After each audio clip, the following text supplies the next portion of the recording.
Welcome back to the BagFather. I'm Marlon, also known as the BagFather himself. And I'm Jen Zemba, also known as the Bag Lady. We're back for season 2, diving even deeper into the world of baggage, innovation, and the people who make air travel actually work. Last season, we went behind the scenes with everyone from airline leaders to tech pioneers. And this time we are leveling up, talking AI, automation, passenger experience, and the future of baggage. Plus, plenty of laughs, stories from the ramps, and occasional lost bag mystery or two. So whether you're in aviation, tech, or just love to travel, grab your headphones, subscribe, and join us as we unpack season 2 of the BagFather. Because in baggage, there's always more than what meets the belt. Today on the BagFather, we're doing something a little different. We're joined by someone who knows exactly what it means to travel smart, travel light, and think on your feet. He shot to fame as the winner of the BBC's Race Across the World, navigating continents without flights, without luxury, and with only what he could carry. Since then, he has built a powerful voice as a travel influencer and blogger, inspiring thousands to see the world differently. But here's the questions we are asking today. What does baggage mean when every item you carry can slow you down, cost you time, or even change the outcome of your journey? From packing strategy to travel psychology, from budget routes to border challenges, we are diving into the realities of modern travel with someone who has quite literally raced across the world. Alfie Watts, thank you so much for being here and welcome to the BagFather. Welcome to the show, Alfie. You're talking to some boomers today. Yes, I'm not so sure about that. I think you guys are a lot kind of more well versed than I am in this topic, so I'm excited to chat. For the listeners who don't know you, I've seen some of the episodes, but please make an introduction of yourself and don't leave everything. Anything, we want to know everything, Alfie. So I first sort of came into this scene after I won a BBC One TV show in the UK called Race Across the World, which is a travel TV show on the BBC where teams of 2 have to get from one part of the world to another using a very small cash budget and no phones, no aeroplanes, things like that. So I won that TV show, and then off the back of that, I started making some travel content on my socials, particularly on Instagram and TikTok, and that's kind of just spiraled and spiraled and spiraled, which has been really exciting, and to the point now where it's literally my full-time job, which is amazing. An influencer, Jen. I love it. How much travel were you doing prior to your show? Prior to the show, I was still traveling quite a lot. I mean, I did the application whilst I was on holiday in Brazil, but the travel has just ramped up since this became my job, essentially. Yeah, and let's talk a little bit about the show because you traveled across the world in 50 days with a very, very limited budget. I enjoyed some of the things you did with your best friend. I really did. Talk us through it. What were the highlights? So we went from the top of Japan in Sapporo all the way down to the bottom of Indonesia through the islands and things like that, which was really, really, it was one of the best routes I think that Race Across the World has ever had. So I was very lucky to do that. We got to eat Kobe beef in Japan. We got to go surfing in Indonesia. We got to do all of these awesome things. And the highlights generally were just the people that you meet along the way, like the interactions that you have, the stories that you hear, all of these things just made for absolutely lifelong memories. It really was amazing. And the Kobe beef was for free, right? I'm from the Yes. Netherlands, so I have to ask. Yeah, so we actually managed to. This was a whole thing on socials. We managed to get the Kobe beef that we tried in Japan for free, and then a year later, when I was back in Japan on a separate trip, I then actually went back and paid for it to kind of do the full circle moment. So that was one of the things that just absolutely went mad on socials, and we had the press on top of that and things like that. So just little things like that have just carried a narrative beyond the show for me. Fantastic. And I have to ask for Jen because she's too shy to ask. But very shy, yes. You visited the penis park. Yeah. Yes, we did. Yes. I didn't know this existed. Thing, right? So this is an interesting thing. The penis part was somewhere that we actually got recommended by production. And we knew that nobody else was going to go there. So we were like, oh, this could be a really cool viral moment. What what then was even funnier is that me and Owen were doing a brand trip with EasyJet in Iceland, and there's a penis museum in Iceland. So we also did this whole like sequel of like comparisons of when we were at the penis park in South Korea and then the penis museum in Iceland. I think, Taking yeah. notes. Okay. Yes.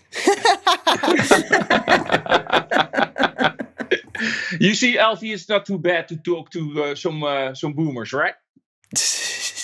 We're hip boomers, right? Now, it must be an amazing journey. And what amazes me the most, actually, is that you make a full-time living out of it. You are, for what I've seen, a personality. And I would like to talk today with you about travel, of course, about baggage as well. What do you take? But I would love to have your perspective on how the future of travel should be, because you are representing a new generation. Yeah, and I think that's a really, really sort of big topic is, there's a lot of things going on at the minute. I mean, you look at where you could travel to in 2010, basically hardly any of the world was off limits. And now you look at things like, there's sort of 7, maybe even more countries coming onto the ESTA blacklist for the USA. You've got more and more countries being kind of recommended against government guidance and things like that. So the world is, whilst we're becoming more connected, the world is actually in many ways is kind of shrinking. All of the hidden gems, Albania, Dubrovnik, Thailand, all of these various different hidden gems now aren't hidden because of social media, and places just blow up like that overnight because of the Influencers virality like of them you. on socials. Yes, exactly. Yeah, it's basically a constant rat race to find the next big thing. Yeah, I got it. And are you concerned about the future?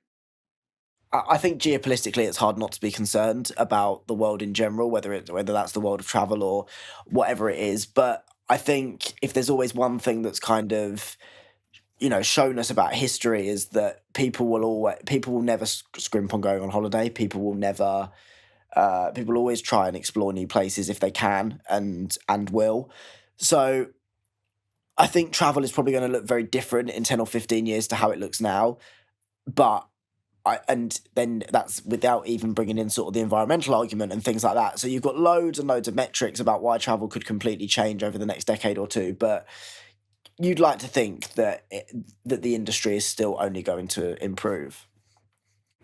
So, what part of the travel journey frustrates you the very most right now? Oh, that's a good question. I think Baggage. The personally- only answer is baggage. I think currently the thing that frustrates me the most is it's a good question. I think right now it's the situations around every country is bringing up its visa limits. It's everything's getting more and more restrictive. That's what feels very frustrating at the minute. And a country will place visa restrictions on another country, and then that country will just do it back to the other country out of retaliation. But my big frustration with travel is that normal people have to deal with the fallout of the arguments of the governments. And that's kind of the big case, I think, for travel at the minute. I mean, the example I always use to people is the British government put visa restrictions on Hondurans last year. So Honduras threw it back on us literally 2 months before I was due to go to Honduras. And it made it really, really stressful because the embassy wasn't made for it. That's what's frustrating me about travel at the minute. Got it. And it's interesting because travel numbers are still going up, right, Jen? Yeah, all over. But I am interested to hear how that affects all these different countries, my very own, mostly. Like, who's really coming to the U.S. amidst everything that's going on, and how much we are alienating other parts of the world right now. What's your next trip, Alfie? So I'm going to Madeira on Tuesday, which I'm really excited about. I've wanted to go there for ages. I'm really, really excited. Can imagine. Yeah. And then Cappadocia the week after in Turkey. 2 destinations. Wow. Yeah. Okay. And you're still trying to do that for the lowest possible fare?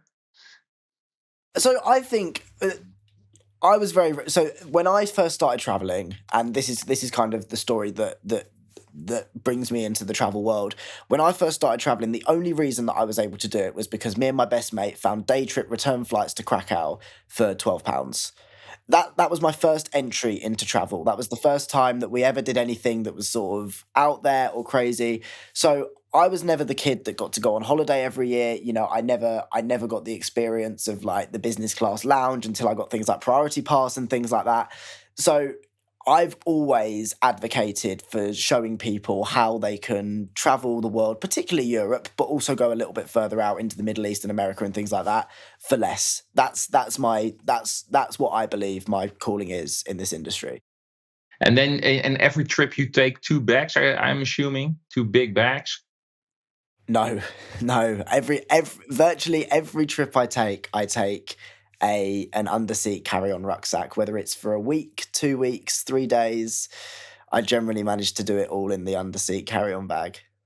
And what do you take? What's in it? Jen, listen carefully, because this is the bare minimum. This really is sort of like basically anything that I'll need that's warm, I wear.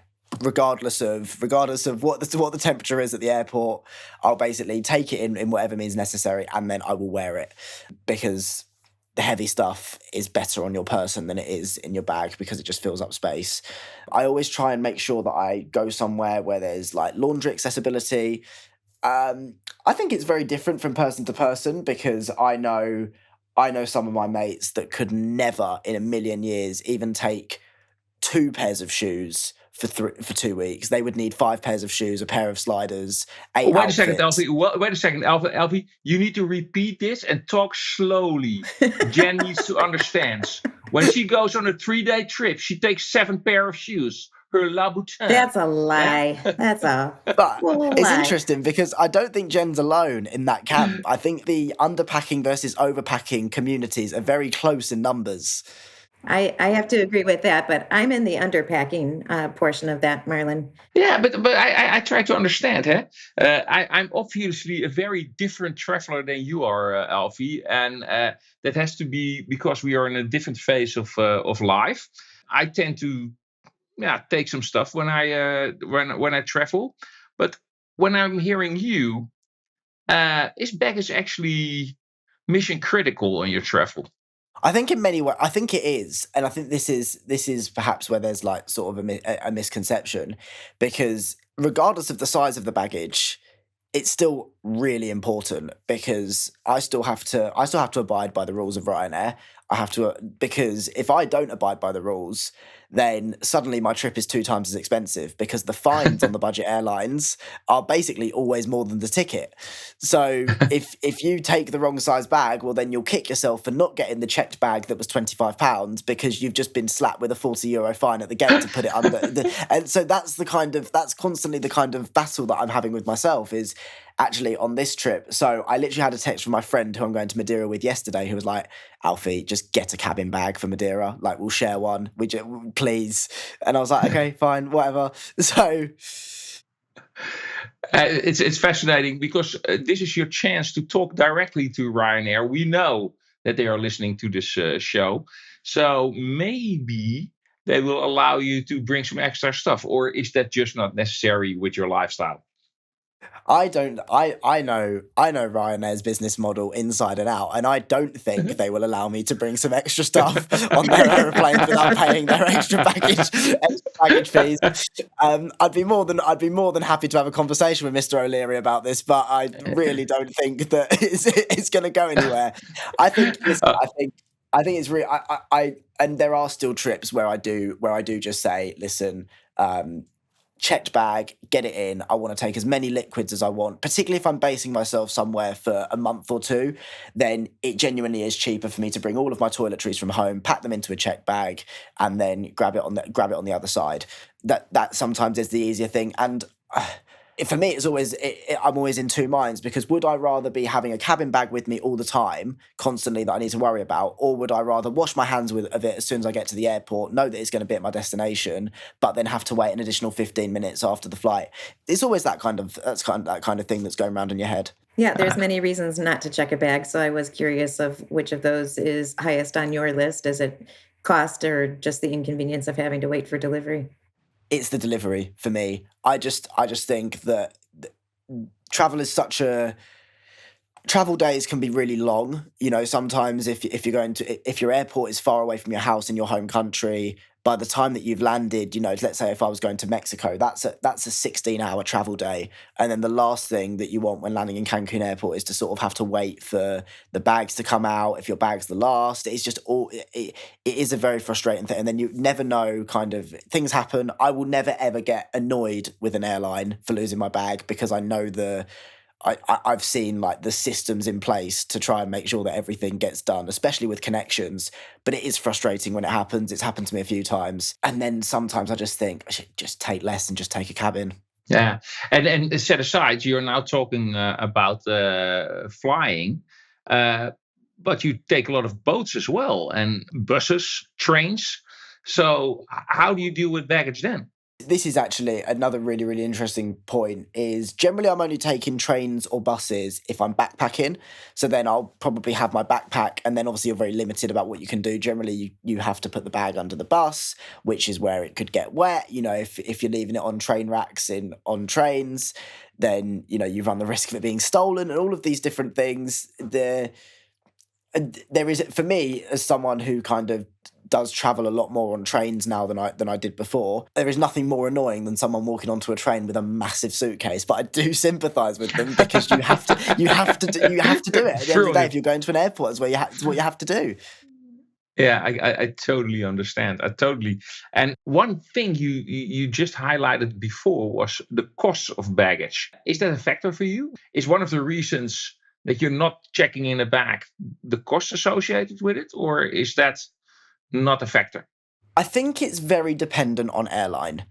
So, for example, I book a lot with British Airways, because obviously I'm from London, and if I'm doing long haul flights, that's very often, I've got status with BA. I'd just kind of rather be, and I like One World. When I'm flying with longer haul airlines, I find that the baggage is much more affordable, much more affordable.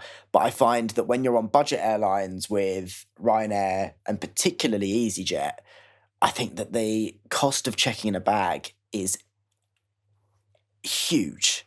Absolutely huge, especially when you're comparing it to the price of a ticket. And listen, I understand, again, like I've spent a long time kind of studying the models of how these airlines can sell £10 tickets, how I can get to Greece for £10, and that's pure profit for them. And in many ways, I'm very grateful for that. But one complaint that I get from people a lot when I'm talking about budget airlines is, Alfie, I've got a family of 4. How on earth do you expect me to take just 4 rucksacks for 2 children when I need XYZ? And I do sympathise with them, but it's the world we live in, right? A good moment to talk a little bit about bag fees, because you highlighted it yourself, the bag fees versus ticket prices. What do you think will your generation accept as the fair pricing? Because there's the sustainability aspect, less flying, but also the pricing part. They have this urge to see the world. How do you see that as an ambassador of your generation? So I think our generation are actually going to be a lot more accepting, because I personally believe that if Ryanair are offering non-baggage tickets for £10 that can get you to explore the world, that is a much better deal than suddenly having to have £30 as the minimum price ticket to include a cabin bag. I really, as personally, and certainly from the young people that I've spoken to, the model is the best it can be, because the people that need a bag, well, they get the cheap fare, and then, if they want a bag included, then they go and fly British Airways on their standard ticket price. But actually, what Ryanair are able to do through this system is they're able to allow people to, like me, who didn't have much money as an 18-year-old, but then I could suddenly go and see Krakow for a day with just a backpack because this flight ticket price was so cheap. So I'm massively on board with it. I know many people who aren't, but I think it is a big debate. But I personally love it. And if Ryanair came out tomorrow and said, we are ditching our basic ticket price, every ticket will now include a bag, I would think that would be a bad thing. I get it. I think you're right, actually. And we are not that different, actually, because I recently flew to Rome from Eindhoven, which is the second airport in the Netherlands, for €29. Amazing, and they were really on time. And my wife dropped me off And I was earlier in Rome, and she was back home for a 100-kilometer ride. So they were perfectly on time. So let's stop the promotion of Ryanair here, because until O'Leary is getting into the BagFather podcast, we will not mention Ryanair again. Don't you think, Jen? I agree. I'm thinking he needs to either come on here, at least sponsor Alfie and what he's doing to encourage more flights. Exactly. And Southwest was the one that was on the show. So why Ryanair is not coming on the show? It's actually, I think I will have a lot of interesting questions for them. I would love to listen to that episode. Yeah. Okay. I was just going to talk about what Marlon and I do for a living, and that's really about trying to fix the issues that exist today and make the journey just more enjoyable from start to finish. One of those things includes baggage pickup at the very start of your journey. So whether you're starting from home or a hotel, not having to wait to shed your bag until you get to an airport terminal, and it can traverse all of the different modes that you might utilize, be it, Ubers, taxis, trains, boats, and airports. Would that change the way that you travel? Would that make a difference for what you're doing? Is that a service that you would utilize? I think that definitely gives you one less thing to think about, right? Especially if you, again, I'm not thinking of me because I don't think I'm the typical traveler at all. I think particularly from the UK, typical traveler is like a family of four. They've got big bags, they're going to somewhere in Europe for 2 weeks on an all-inclusive holiday. They've got to navigate a train into London, then they've got to get the Heathrow Express, and all of this whole journey, they've got to go up and down escalators. That's tough with bags and kids, right? So with that sort of hotel or home pickup service, it just makes the journey so much less stressful, so much more comfortable. And I do believe people would pay for that. Obviously, the problem is like you've got the safety aspect. People have enough, I think, skepticism about checking in bags and then getting there safely without them needing to be picked up before even getting to the airport. And then also the cost associated. I think those would be people's two main problems with that. Hey, and one of the things that's also interesting to me, your generation very tech savvy. How do you deal with your mobile? How important is your mobile phone for push notification, travel updates, and that kind of stuff? Yeah, I think you could say that every airline in the world now operates mobile boarding passes. And, there's a few airports that I could name off the top of my head that I know require them to be paper, but then a lot of the airlines that operate from those airports will have required you to check in online before before you can even print them off. So I think in many ways, the sort of mobile phone experience, I say in many ways, your mobile phone is just as important as your passport when traveling these days, because if you don't have it, chances are, your visa is on there, your email, your booking confirmation, your hotel confirmation, all of these things are kept on your mobile. Nobody tends to print these things out anymore. So it's an absolute staple of travel now. Yeah, and it's interesting now, because if you fly Ryanair, you have Wi-Fi on board. Oh no, you don't. That was my last bashing of Ryanair. If you keep poking dragons, they're never coming on, Marlon. Exactly. No, but they have a very good reason for not having Wi-Fi. Is Wi-Fi important for you on a plane? It depends on the length of the flight. Yeah. Anything over 4 hours, and I feel like I want it. And obviously, the arrival of Starlink is very exciting. I tried it on Qatar Airways last year. It was probably the best airline Wi-Fi I've seen. So if that can be rolled out across all the different long-haul airlines, that's really, really exciting. Listen, it's very much a first world problem, isn't it? I haven't got Wi-Fi on my long-haul flight. It's not an actual problem. But yeah, I think for flights over 4 hours, it's something that I do want. I love that, Jen, that he says that's a first world problem. And right. he is so right.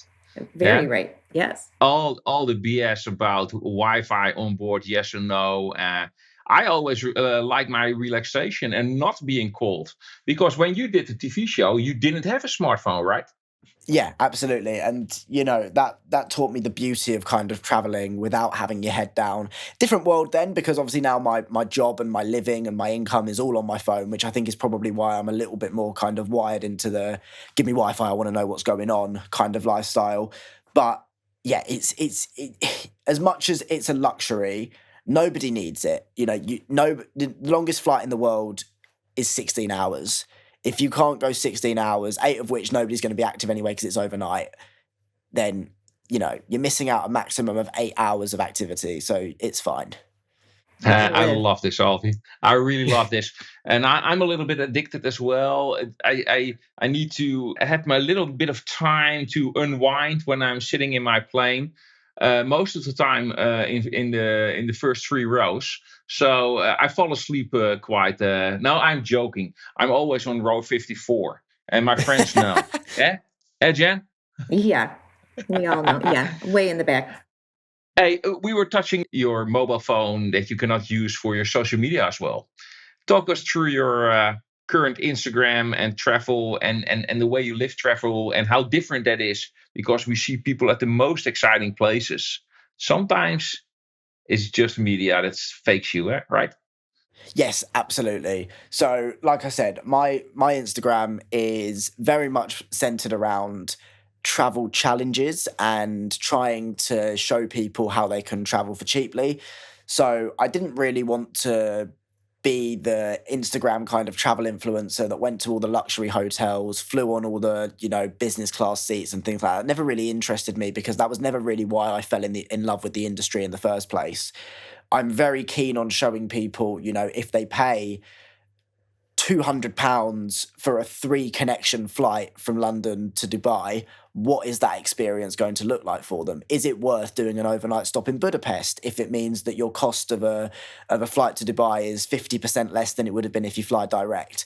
That's the kind of thing that I really, really try and show people. I've got a few baggage related challenges set up for this year. I want to do things like all-inclusive 32 kg suitcase versus a backpack, or can I do a week in X with just my coat pockets? All of these different things. That's kind of the excitement. And then I also love doing day trip challenges as well. So showing people actually that they don't need to use a week of annual leave to go and experience a place. Actually, you can go to the most extravagant of places for 24 hours and still see a lot.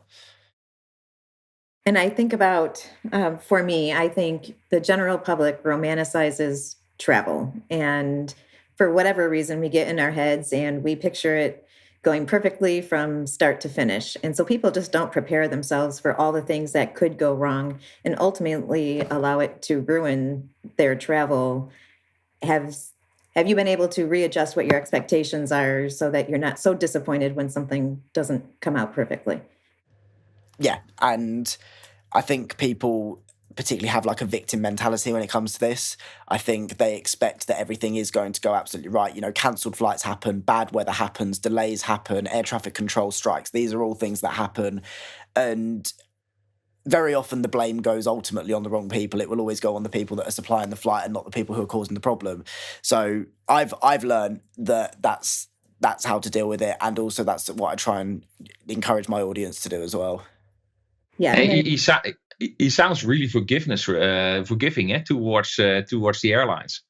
I agree. And most people won't spend the time to get educated. As an example, a few weeks ago, flying into Dallas Airport and it had iced over. So Yeah. amazing that we got to land, but we get to the gate and they're having issues getting their passenger boarding bridges to extend due to the cold and the ice. And people on the airplane were talking about what an idiot the pilot is. So there's zero understanding of really how the airport works and what the responsibility of a pilot versus ground crews are. And it just amazes me that people can speak so loudly about something that they're so ignorant about. Yeah, and one thing that really, really annoys me, and this was the case with, I had a flight last year with Rwanda, and they cancelled it very last minute. It was their fault. They didn't get their engineering works done on time. There was a flight the next day, and everyone was just having a go at like the Swiss Sport team. And it's just like, these guys are just basically an agency that are just employed to, this is just like, they've supplied a hotel, they're doing everything, like, just go tomorrow. Like, it's okay. Like, the world isn't going to stop. And then I think the Swiss Sport guy made a mistake of saying that Rwanda aren't bound to pay compensation, and then everyone started really having a go. So I actually at that point just said, listen, like, I know the rights, like, just leave him alone. You can get compensation, don't worry, but just leave the guy alone, because it's never their fault. I love that attitude, Alfie, and you're so right. Actually, I think Jen and I traveled so much that we have those experiences, we have that understanding, and most of the time, most people really want to do good, and that it's the orchestration of all the elements where it can go wrong, and nobody sees that. And talking about behind the scenes, actually, Alfie, your followers on Instagram, when you share something on behind the scenes. What are they surprised about? I think they're surprised about the sheer amount of time that I spend in the air. I think that kind of, because they don't see that, and that's I guess that's the cool thing, that's the interesting thing. But last year I spent 2.5 weeks out of the 52 weeks solid flying. Mm-hmm. So when you add airport time on either side, you're probably looking at 4 weeks of my year was spent in an airport or on a plane last year. So I think when people, they see all the destinations, they see all the stories, they see all the videos, and everyone says, "Oh, this must be the best job ever," and it is. Like, I believe that I have the best job in the world, 100%. But but there is a lot that goes into it, and there is a lot of time to think, and there is a lot of time of doing nothing, and there's very hard to get routine in and things like that. And I think it's just that thing that people don't really think about. They just see all the cool beaches, all the cool photos, and think, love it. And I think, Alfie, a good question will be, what's on the horizon for you? Do you know what? Honestly, people ask me about my 5-year plans and things like that all the time. I can't predict where it's going to go. It's so exciting. One thing that I am really excited for is that next month I'm doing a day trip to Dubai, which is awesome. So I'll literally be doing just 24 hours in Dubai. So I'll be taking the last flight out of Heathrow on a Tuesday night, and then I'll be back by Thursday morning. So again, it's that thing of, you'd only need to take 1 day of annual leave to get this flight, because secretaries and things like that, they'll have the odd day off, and they might not be able to get loads and loads of annual leave, but they'll have the money to be able to do things on those days off. So I want to show those people as well that actually budget travel can be budgeting your time, not just budgeting your money. So showing people like 24-hour itineraries in Dubai and things like that, that's really exciting. And yeah, just more and more challenges. That's what's coming for now, and then hopefully getting back on TV some point soon. Phenomenal. I learned a lot during this conversation, Jen. Don't you? I love seeing it from a different perspective. We're here. I wish I was 21 again. Wouldn't life be grand if we could go back in time? And I think that's the thing, right? Is that, and this is one thing that people say to me all the time, is that they wish that the travel fairs that exist now existed when they were young. And that's the position that I'm so lucky to be in, is, you do only kind of get this period once, and the fact that there is all this opportunity. If I go onto Skyscanner and look at the flights that I could get from London to anywhere in the world, there would probably be literally almost 20 countries that would be under £30 return for next week. And that is just so exciting, because you couldn't even get from, London to Birmingham for £30 return on the train, which just shows just how amazing this industry is. Hey, and Alfie, when is your next visit to Amsterdam or Chicago? I was in Chicago last year. What an incredible city. Is that where you're from, Jen? Yes, I'm Chicago, so I'm north of the suburbs, but yes, so Chicago is my hometown and my home airport. Can I just say, though, I think O'Hare is one of the worst airports I've ever been to. I hated We're fixing it. all of that, Alfie. We're fixing all of that. So maybe come visit again in 2028, 2029, and life will be a lot better. Yeah. But yeah, I agree. And when I first started traveling, I was amazed by the lack of signage and really just help in, getting through the airport. I couldn't imagine being somebody who doesn't speak English as a first language trying to traverse through that airport. But there are a lot of changes coming to Chicago Airport. That is a heavy lift for many companies that are working on it. And you suffer a lot from the weather, don't you, as well? A lot of cancellations in the yes. summer and things like that. Yeah. Yes. Yeah.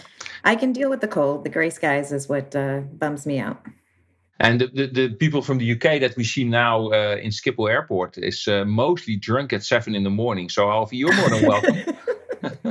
That doesn't sound like us.